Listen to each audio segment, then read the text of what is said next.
অনেক লেট হয়ে গেল ভিডিওটা শেয়ার করতে, কিন্তু করে রেখেছি তো ভিডিওটা, তাই ভাবলাম বন্ধুদের সাথেই শেয়ার করি। দুদিন ধরে উপোস করার পর সোমবার আর মঙ্গলবার শরীরটা চলছে না, তাই ভিডিওগুলো আর এডিট করা হয়নি। জন্মাষ্টমীর দিন সকালে কিভাবে গোপালের অভিষেক করলাম সেটারই একটা ছোট্ট ভিডিও তোমাদের সাথে শেয়ার করব। ভিডিওটা পুরো দেখার অনুরোধ রইল। প্রথমে পঞ্চামৃত দিয়ে আমি গোপালের অভিষেক করিয়ে নিলাম, দুধ, ঘি, দই, মধু আর চিনি দিয়ে। তারপর গঙ্গা জল দিয়ে স্নান করিয়ে নিলাম।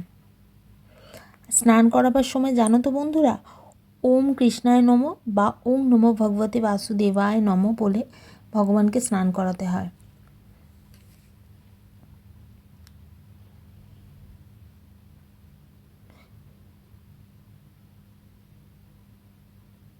ভগবানের ওপর একটু ফুল ছড়িয়ে দিলাম, খানিকক্ষণ ওনাকে জলে বসিয়ে তারপর একটা পরিষ্কার কাপড় দিয়ে ওনাকে গা মুছিয়ে দিয়ে ওনার সারা গায়ে চন্দনের প্রলেপ দিলাম। তারপর একটু গোলাপ জল ছড়িয়ে দিলাম চারিদিকে, ওনার গায়ে চারপাশে একটু গোলাপ জল দিয়ে দিলাম, সুগন্ধি উনি খুব পছন্দ করেন। তারপর একটা নতুন পোশাক ওনাকে পরিয়ে দিলাম। একে একে একটা সুন্দর হার, হাতের বালা, কানের দুল, নতুন চুল, বাঁশি, নতুন মুকুট পরিয়ে দিলাম।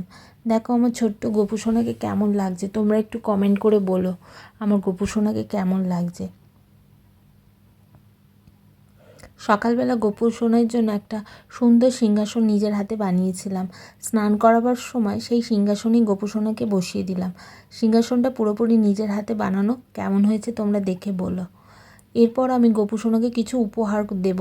গোপু সোনার প্রিয় জিনিস, আমার সামর্থ্যের মধ্যে বৈজয়ন্তীমালা গোপু সোনার খুব প্রিয়, তাই শ্রীকৃষ্ণকে আমি বৈজয়ন্তীর মালা দিলাম, তুলসীর মালা দিলাম, এগুলো ওনার খুব প্রিয় জিনিস। একটা গোলাপ ফুল দিলাম, একটা ময়ূরের পালক দিলাম, আর চারিদিকে একটু আতর ছড়িয়ে দিলাম। সমস্ত সাজটা কমপ্লিট হওয়ার পর ওনাকে আয়না দিয়ে ওনার রূপ দেখালাম। হরে কৃষ্ণ।